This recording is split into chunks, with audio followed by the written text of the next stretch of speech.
All right, I'd like to call the meeting to order at 7 p.m. We have two commissioners absent this evening. Commissioners Hudson and Hickman are not present, but we do have a quorum with the remaining commissioners. First of all, citizen communication. The Planning and Zoning Commission welcomes comment on items relevant to the Planning and Zoning Commission not already scheduled on tonight's agenda. In accordance with the Texas Attorney General's opinion, any public comment that is made on an item that is not on the published agenda will only be heard by the Commission.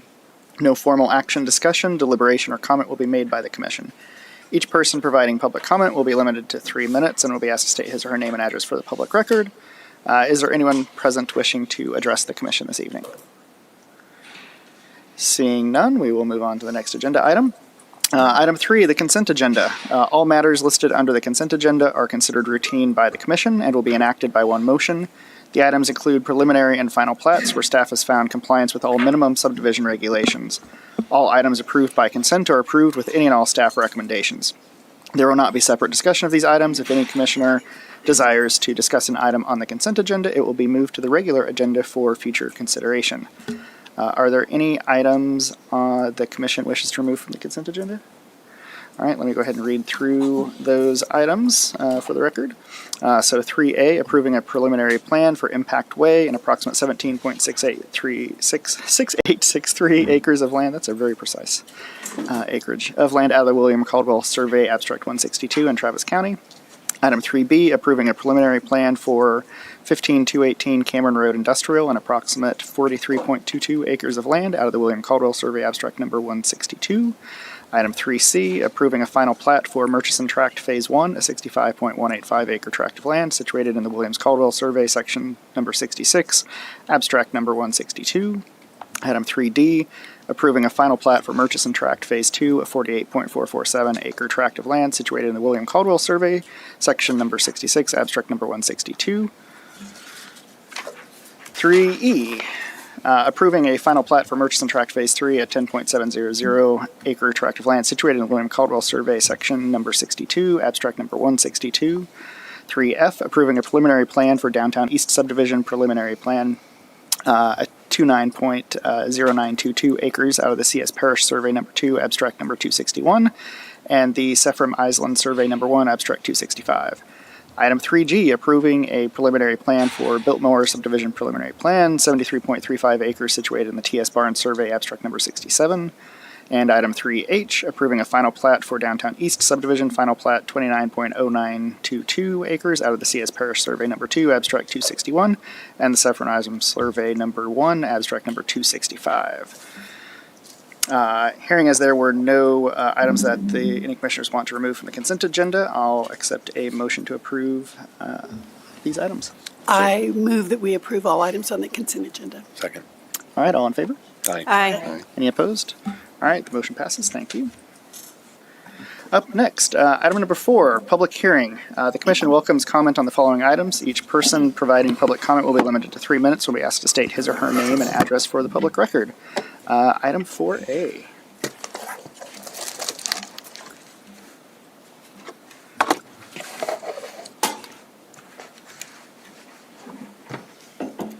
Okay, good evening, everyone. Tonight's rezoning request is for 48 acres of land generally located south of Jesse Bowles Drive and east of Weiss Lane. We are just to the southeast of Lake Pflugerville and just to the north of Weiss High School. This subject property was annexed into the city limits in May of 2006. At that time, the base zoning was given the Agriculture and Development Reserve. The western portion of the subject property has historically served as the water treatment facility, while the eastern portion has remained vacant. The eastern portion is an estimated 14.75 acres, and the PUD displays this area hosting the new Public Works Complex. The property is surrounded by the ETJ to the north, east, and to the south, and then you can see that we have direct access to the Weiss Lane on the west side here. The PUD will have the base zoning district of Parks Facility and Open Space zoning district. The primary use of the property shall be for government facilities, including administration operations, water treatment, shops and materials storage, equipment storage, fleet maintenance, supply building, all of which will help with the operations of the Public Works facility, which we will be getting into more detail here shortly. The future land use map from the Aspire Pflugerville 2040 Comprehensive Plan identifies this area as utilities. This land use category includes areas where public utilities and associated structures are necessary. Transitional land uses and screening should be provided between utilities and residential zoning districts. Further looking at the 2040 Comprehensive Plan, where the city is broken down into neighborhood districts, this area is located in the park districts. You can see it's located there in the gray at the very top northwest. Within this district, Pflugerville Parkway, Weiss Lane, and Cameron Road all serve as opportunities to define the character of this district in ways that reflect orientation towards nature and connectivity with the emerging Lake Pflugerville nearby. So this is looking at that 14.75 acres on the eastern portion for the new Public Works complex. As I mentioned, that will have the base zoning of parks, facility, and open space, and that will also have the rights that are allowed by right, by condition, and then with what are also prohibited. As the concept plan here, starting with Building A, you can see a centrally located 2-level administration building. Just to the east of that, there's going to be a minimum of 6,000 square foot pedestrian area for employees and visitors. We have a shops and material storage building, a fleet maintenance building. We'll have an E&F, we'll have the vehicle wash bays and fueling station. There is to be an estimated 319 parking spaces for both staff and visitors, and then there will be 153 parking spaces for fleet vehicles. So we're looking at the extension of East Pflugerville Parkway. This is a CIP project that continues East Pflugerville Parkway from Weiss Lane to Alivar Avenue. This new segment of roadway will be 1 mile in length and consist of a 4-lane roadway with a raised center median. The project is currently at 100% design and is anticipated to go out to bid in fall of this year.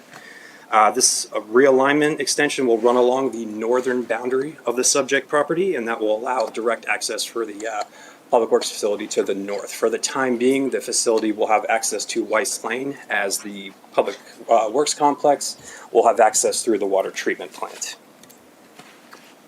Looking along the north edge, where I circled there in the red, this is along East Pflugerville Parkway. The PUD says that this will have, that they will provide either an 8-foot tall screening wall or a natural buffer of trees and shrubs that will create a solid screening. The image on the top there, that is a rendering of Building A. And then on the bottom, we see a fence, which is close to what we are expecting for the masonry wall to be established along East Pflugerville Parkway.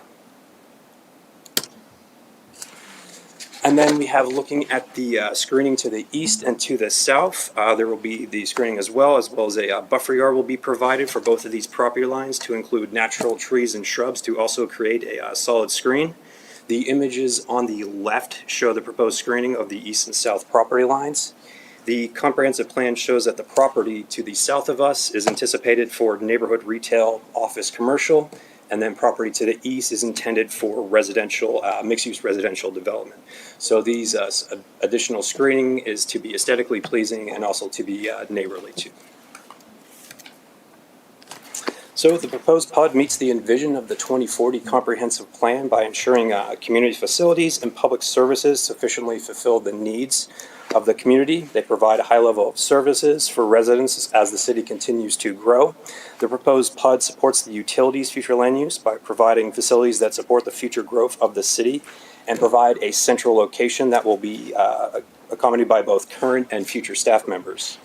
Additionally, the PUD supports the future land use by providing additional screening to the neighboring tracts of land predicted for both residential and commercial development. For these reasons, staff find that the PUD meets the requirements of the UDC, the goal of the 2040 Comprehensive Plan, and the future land use designation of utilities. So staff is here to answer any questions that you might have. The applicant is here as well. They have a couple presentations that they would like to share with you. And as of the report, I did not receive any calls or emails from any concerned residents. So with that, Mr. Chair, I'll turn it back to you. Thank you.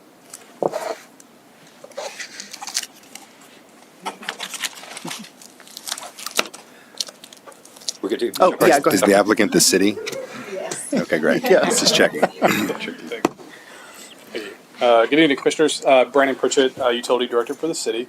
I'm joined here with the rest of the Public Works leadership team, kind of out in the audience here. They can raise their hand or nod, or they can come up here and talk if they would like to. But today we're going to go through some of the slides of what the renderings are for the facility so that we have a general idea of what it's going to look like from a 3D point of view.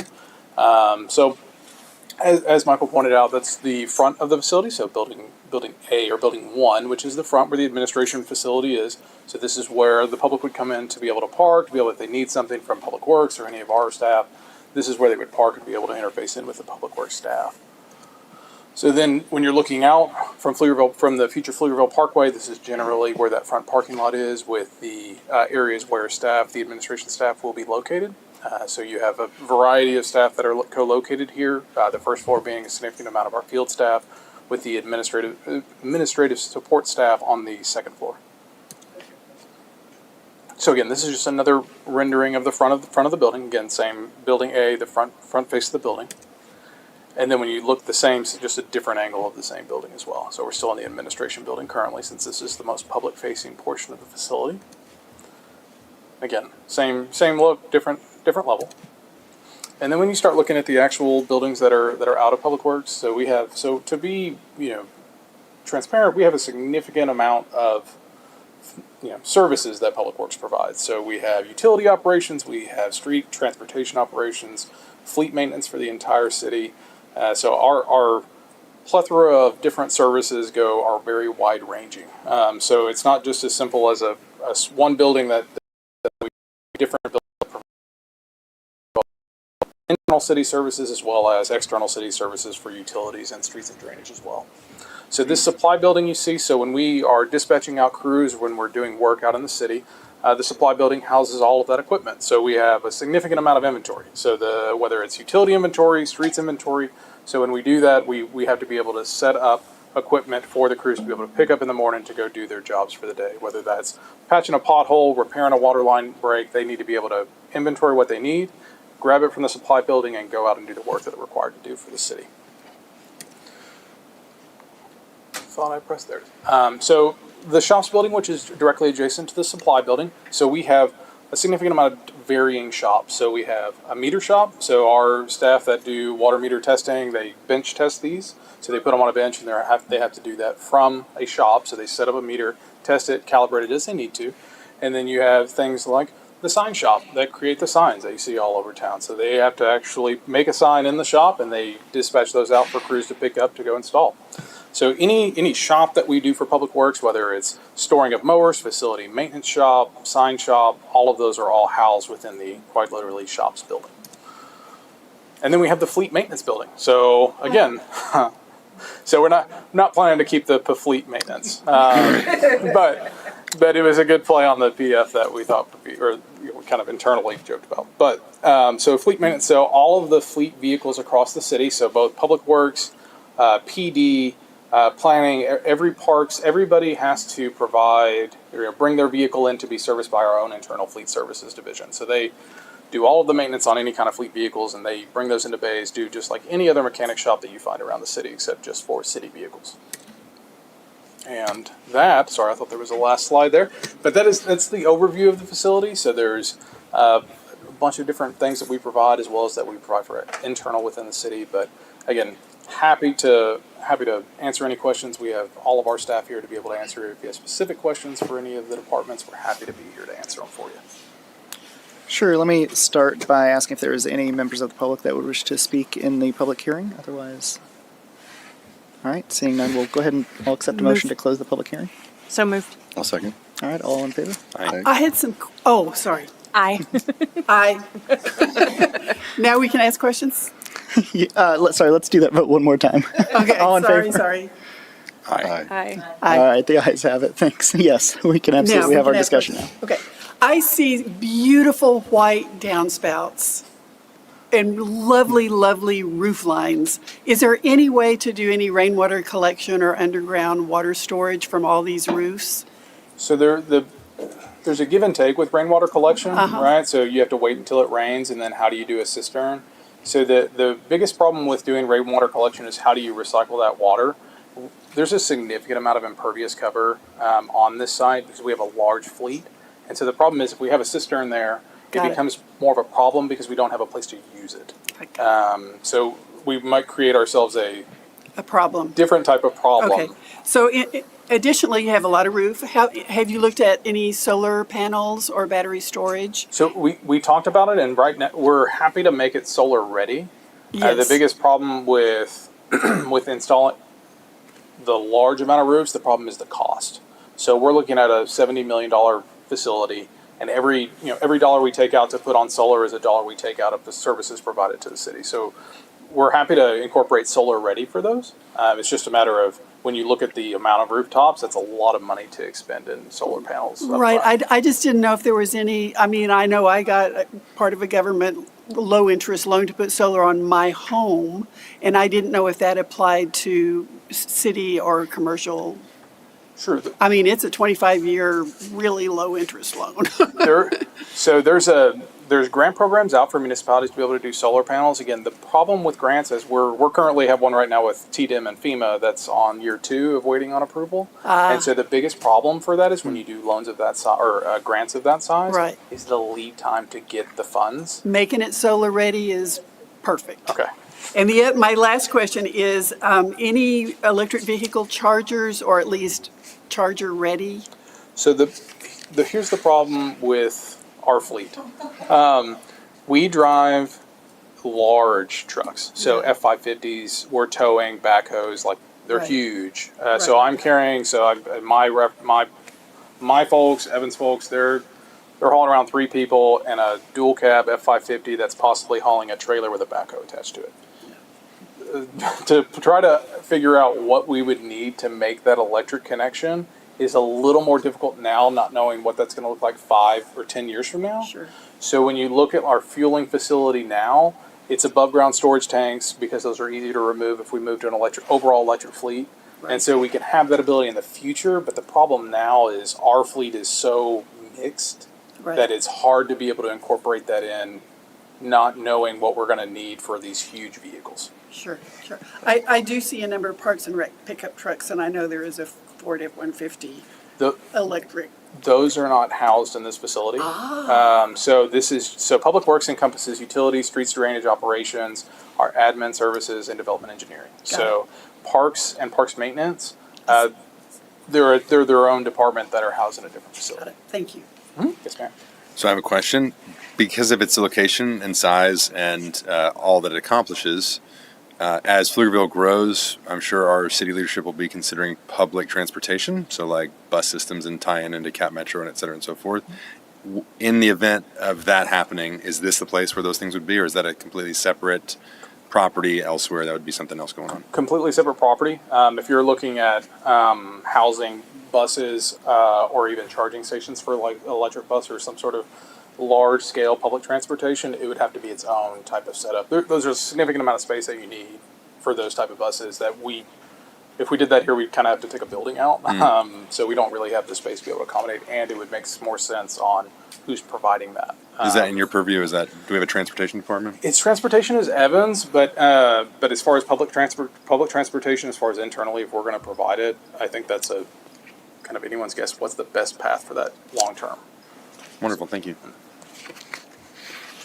I have a question. So any of these buildings, have you factored in the fact that we're gonna grow and we need more space? Or are you gonna be asking for more lands, et cetera, later on? I'm glad you asked that Okay. because I didn't mention it when I was going through it. So the facility itself is actually oversized on purpose.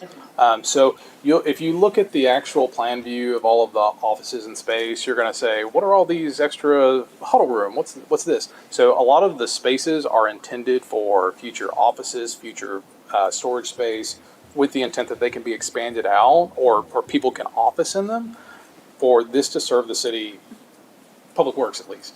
Until full build out.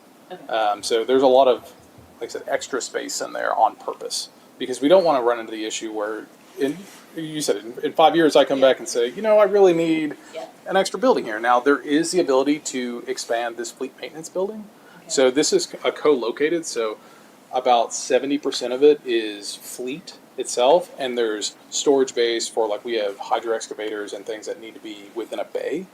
So the intent with this is that if fleet were to change and they were to require some other type of bays for other bay space, the last two on this could actually be incorporated to be fleet bays because it's same size, same layout, and then there's space to the east of this to essentially relocate them on there if we need to. And these are metal buildings? Yes, ma'am. Okay, The- so it could be added on a little, I mean, not easier, but easily, or? If there's space, yes, ma'am. But the only building that's not a metal building is the Yeah, admin the building. main building. Yes, ma'am. Okay, that was my question. So I had a couple other questions as well in terms of, and I'm not sure if this is for you or for if we need to call Michael back up again. But there were a couple of variances against code that you all have proposed in here, so I wanted to ask about a couple of those. Specifically, and you brought this up, impervious cover, obviously going up to 85%, and that's a lot of coverage. I am sure, but I want to get confirmation that you all have accounted for that in the engineering of the lot to make sure that we're handling that excess. Of course. So I'm going to go back to Michael's slides. That way I can have the full aerial. Sorry, Michael. So there is a structured pond in that southeast corner down there, kind of where those two red circles are. That's intended to meet 90% impervious, 85% impervious cover, which we're not meeting currently. So we're under 85% now, but it's intended to be sized for even more impervious cover if we needed to. Gotcha. Do you all happen to know how much this current plan covers? 75%, I think, is what Okay. we're currently at. The only additional impervious cover would be the space, if we added any, would be the space in between the structured pond and building D there. Okay. Got it. Yeah. Behind the Covered. behind the fleet. covered. Yes. Okay. Gotcha. And then I think related, looking at the future land use map, we're showing some mixed use. There is obviously a neighborhood not extremely close, but not all that far away. I did want to ask about one, I know we talked about the masonry wall and the vegetation, and I am wondering if that is enough, even though we don't know who our neighbors are, there's a good chance being mixed use future land use that there will be some combination of commercial, potentially some higher density resi as well. So I wanted to ask about that and very much related noise and light abatement from this facility as well. Obviously, all aren't necessarily just a daytime operation. So again, pending who our neighbors are on this land, would be curious to hear more about the plans around that. Sure. That was the intent of the additional screening requirements was to be a little bit more neighborly. That's just a standard UDC development of a public facilities would not have that. So we have additional fencing and then additional screenage of the vegetation, which was the aim to help with that. And as far as the lighting and any noise goes, noise would have within our current ordinance of decimal levels that would be considered a nuisance. That would be restricted to, and then at the time of site development plan, we will be looking at the lighting configurations for any sidewalk, any parking space, any drive aisle that's going to be on the site, and all of that will need to be downcasted and shielded. So if you're in the neighbors, you're not going to be looking at a bare bulb, it'll be looking at a light that is shielded downwards, and you'll have a maximum foot candle of intensity of, I believe, 0.5 at the property line. Okay. Thank you for that. And yeah, I wonder if, again, this is a situation where we may want to over-engineer a little bit that, especially for things like lighting and consider whether or not the improved vegetation is also enough, since obviously that helps with sound barrier as well. Yes, sir. But we'll cross that bridge when y'all get to that phase. Do you mind going back a slide really quick? All right, so that fence, is that concrete precast stack? Like, is that the thing y'all are going to use? Oh, it's not gonna be a CMU wall? No, it's slat. It's like concrete slats they pour and stack up. So can I make a recommendation? I don't know if you've considered this. It might cost more, so feel free to disregard it. The vertical slats, or if the slats, make them vertical. So I have had experience dealing with those. When the ground moves and the vertical supports get out of skew, the horizontal lines make it look like things falling apart. Right. But if you put a horizontal header and footer on it, and then they stack them vertically, then when that moves and skews, you really can't tell how unlevel it is. I can speak from some very specific personal experience that I'm happy to outline later, but Just the thought. And I think the biggest reason we chose this fence is that's what's already been approved on the water treatment plant to the west. And so the problem is if you have one fence and then it changes halfway through. Oh, I see. Yeah. So so with that one already been approved, it's already they've already started ordering that material. Oh. It gets a little. Well, it's y'all. You got to deal with it. It's your fence. I'm Yeah. aware. We have these at different utility facilities as well. That they'll get a little cattywampus, and then you have to deal with that when it gets Yeah. there. So Okay. I'm aware. Unfortunately, aware. Oh man, I'm sorry. Me too. Thank you. Otherwise, I would like to say this: the most complete planning and zoning presentation ever delivered. You know, no holes. You nailed it. Way to go. Yeah. It's like when the applicant is the city, they do a good job. Yeah. Notes. I mean, no notes. You know. It's good. Set a standard, right? Yeah. All right. Any further questions? Otherwise, I'll entertain a motion. Motion approved. Second. All right. All in favor? Aye. Any opposed? All right. The ayes have it. Motion approved. Thank you all. Appreciate it. Thank y'all. And congrats on the new building, everybody. Exactly. It's a big deal. We'll have to go to the city, right? It's gonna be amazing. Great, I gotta follow that presentation. Yeah. Good luck. Good job, Michael. Exactly. All right. Item number 5 is to discuss and consider for a sign waiver request. Good evening, everyone. My name is Robert Polanco, building official for the city of Pflugerville. First time here at your meetings, glad to be here. As stated in the agenda, this is a sign variance request, 2400 Terrell Lane. Hobby Lobby is the location. Let's see here. As you can see, the general location right behind Raising Cane's, Five Guys, just to the south of Town Center Drive. South of Home Depot, give you a little bit better. I'm sure everyone's seen it at this point. And background, began construction 2023 and was issued their certificate of occupancy May 1st, 2024. The zoning on the property is a CL4 and is not located with any district overlays. Pursuant to Table B3 of the Sign Code, Chapter 154-304C, the maximum height of a sign located in a CL4 zoning district is not to exceed 8 feet. And that simply was not going to work here. The variance request, the applicant is proposing one freestanding sign located on Terrell Lane that will be visible as patrons drive south on Terrell from Town Center Drive, Stonehill, and while driving north along FM 685. The applicant is requesting a variance to the following section of the sign code, Table B3, Chapter 154-304C, max height, and they're asking it to be increased to 23 feet 10 inches. And we'll have some visuals here representing that. Staff recommendation, staff is offering a recommendation for acceptance. Additionally, it must be stated that in the opinion of the building official, the applicant meets the 4 of the 5 approval criteria referenced in section 154-800, and they were provided to you.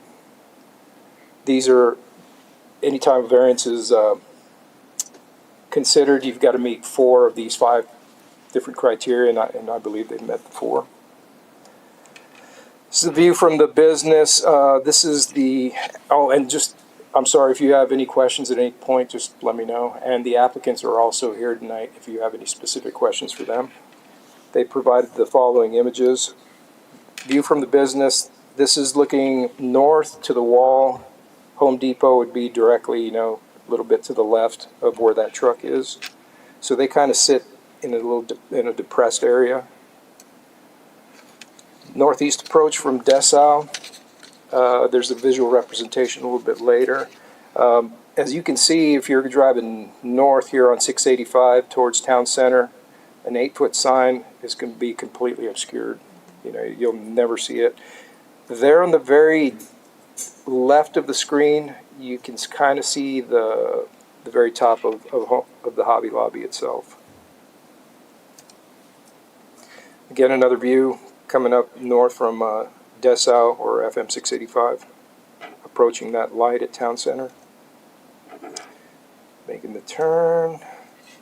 Okay, this is headed south on FM 685, coming from the frontage road, 130, into town center. Oh, skipped one. A little bit better view. Is that And the same Stonehill sign? Is that a variance as well, or is that a different zone? no, that was not a variance. Emily can definitely speak more to Stonehill. That was before my Yeah, time. it's part of the development agreement with Stonehill, so they had their own set of standards for signage. How fast was the guy running who took this picture?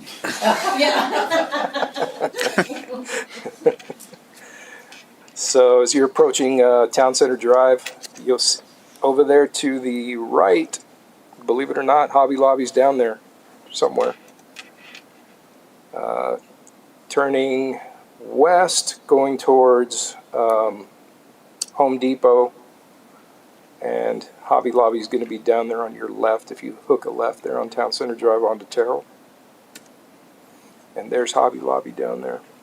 As you make the left onto Terrell off Town Center Drive, you can see the Hobby Lobby frontage sign. So is the sign, you might go back one slide. Sure. Is the sign proposed effectively behind that electrical service? Not quite. We'll show a representation of where it's Okay. at here in a second. Again, off Town Center Drive. There's the view from Town further Center down. Drive facing east. You would hang a right to go down to the Hobby Lobby. You see it down there? So that Is that the current sign? No, that's a representation of what this particular sign would look like. And you can see at even at 2310, from that far off, can you imagine an 8-foot sign down there? So is there the picture, the first picture showed the block wall. Is the sign behind the block wall in that corner, or is it further down closer to the entrance? Wish I had a Where the pointer or something. further down. Yeah, it's further down. The block wall is, okay, but there's not block wall there. you see where that guardrail is on the right? Mm-hmm. Okay, where the guardrail begins closest to us is essentially where that block wall is. And then the Hobby Lobby parking depresses down behind all that.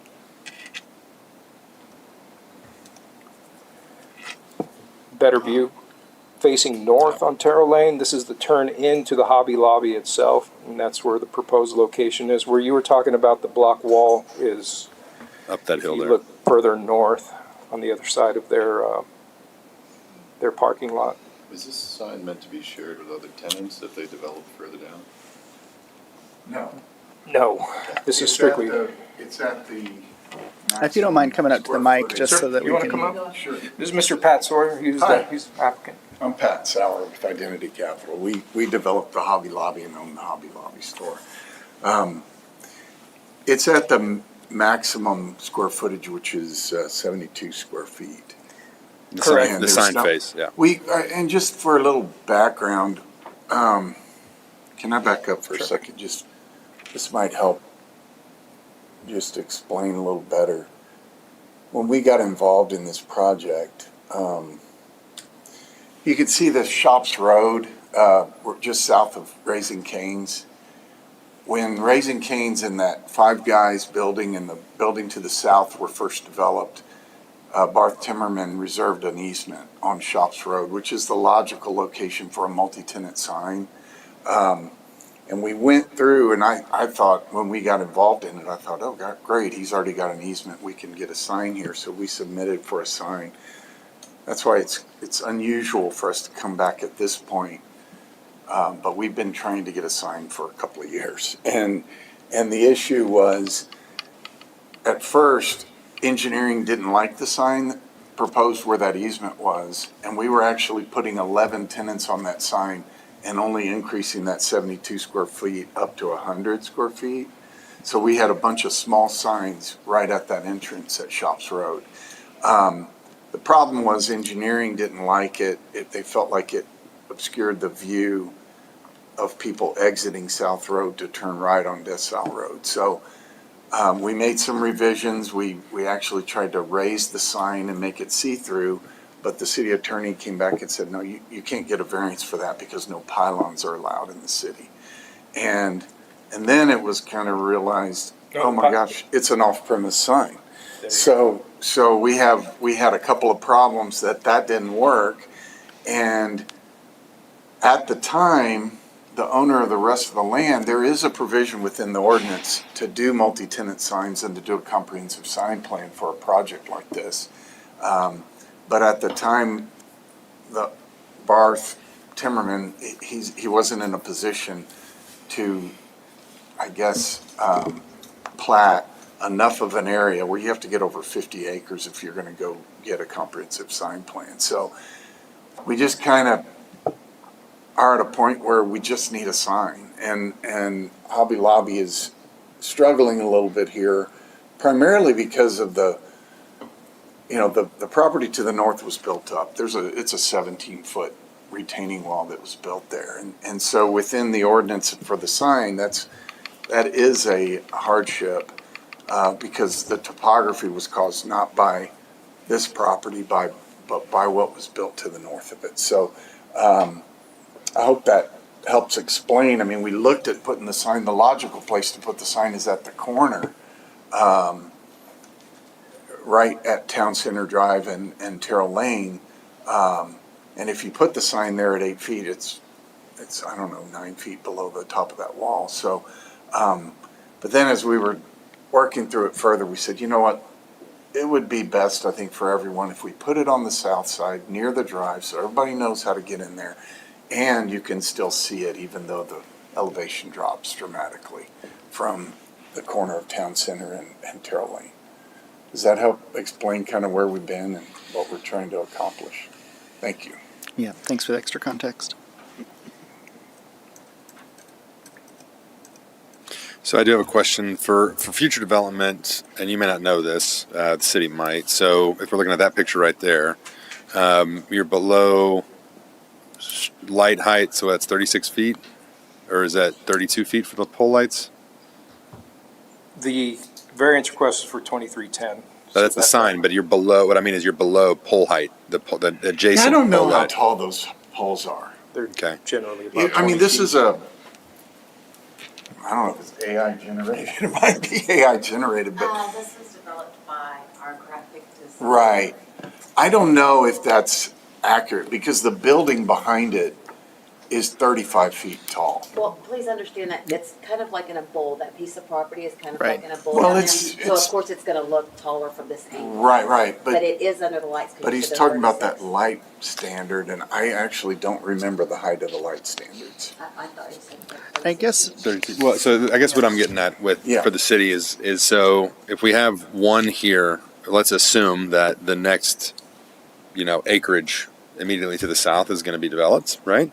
So what are they going to, I guess there's no way we don't know, or do you know, actually, do y'all know what that's zoned for? The next, is it retail or multifamily It's the or same mixed use? zoning, I know it is. So will they have the same sign? So will there be multiple that are 8 feet high, or do we apply a hardship to this particular kind of area that's below that, so that there's, let's say it's Hobby Lobby and the next is, Toys R Us. Let's say they make a comeback, right? And do they get the same consideration, or are they then limited to 8 feet, and then we have to consider a variance for that so they get the same visibility? And I'm That's a personally good very, question. very, very favorable to signs, right? So I used to be in the industry myself and used to draw these things and used to get engineered stamps to do all kinds of stuff. So very Right. familiar with precisely what you're making. So I guess the only question is how many of these monuments are going to be? It's a And good for how far? question. I think the further you get away from the Home Depot, the more normalized it is, honestly. I mean, we are working on trying to bring another 4 or 5 retailers there. Do y'all possess the land as well? The additional, are you owners of the land adjacent as well? Barth owns it. I see. Barth Timmerman owns all that land, and we are working on several tenants together. And in that event, I really think, my hope is that we can do some multi-tenant signs. Do a preliminary plan on a large enough parcel. with that much going on, because we've got to do a TIA, a traffic impact analysis, and all of that anyway for that project. And at that point, it's not a big deal to go ahead and do a preliminary plat. And in that process, and then there's a road that gets built, and there's just a lot more to that. And I think it makes sense to have, at the next planned street, to have a multi-tenant sign and some small monuments along Terrell Lane. And I think the topology works in favor of being compliant as you move in that direction as well, Correct. right? Because you're Exactly. not as sunken down as the Right, Hobby Lobby there is, I isn't think. such a giant contrast. The further you get away, and this is getting pretty far, but the next one will be further down, and I think at that point, once you pass Shops Road, it sort of gets normalized, I think, so. And we do have designs for a multi-tenant sign. As Yeah, you said right. initially, we did attempt to do a multi-tenant sign, and the reasoning was, I'm sorry, Could you step a I'm little bit with closer? you. Sorry. Thanks. I apologize. I'm with Wendy, Wendy Allgood with Stratus, Comment by Stratus Signs. Yeah. And initially, we did present a two-package deal for future use and for this, and the whole reasoning was, let's go ahead and cut down on the visible noise. You know what I mean? Right. Let's go ahead, The let's amount get. of signs. So that was why we did that. Unfortunately, it didn't work. It conflicted with traffic safety. But in the future, we're gonna do a lot of signs for y'all, I hope, and we are looking to do multi-tenant for the rest of them, hopefully. Right. Now, does this, and this may be a question for you, Robert, with this 2310, does that take them up to the same height as the buildings against 685? Or are they actually It's higher than still, what we've they're allowed still higher than next to the that. road? Yeah, they're still higher Okay. than us, and Gotcha. we would like to, but the ordinance doesn't allow a pylon, and so we had to do a monument, and honestly, I care about the way projects look when I'm done with them, and it was still a monument that went that high, you know. But you can see from this, let's see, one of these showed the contrast of this. There it is. You can see the contrast of that sign versus the Stonehill sign. I mean, it's dramatically less intensive. Let's just say it that way. I think there's something like 14 or 15 pylons on that site, plus a monument on every parcel. But that was a deal done back when Pflugerville needed to bring retail. You know? that was part of their development. That was Right. part of a development And that's agreement. very There is understandable. still that mechanism within the sign code by which if you Right. have enough parcels, you can put together a master signage plan. Right. But they didn't qualify for that just based on this one site. All right, And So thank you. I hope that helps. Other questions? Thank you. Okay, I'll entertain a motion if there's nothing else. Did we do public comments? We closing public This is comment? just discuss and consider. Oh, just kidding. This is just I'll us. make a motion to approve. All right, all in favor? Aye. All opposed? No opposed, motion passes. Thank you very much. Appreciate the time, and we'll adjourn the meeting at 7:43. Perfect.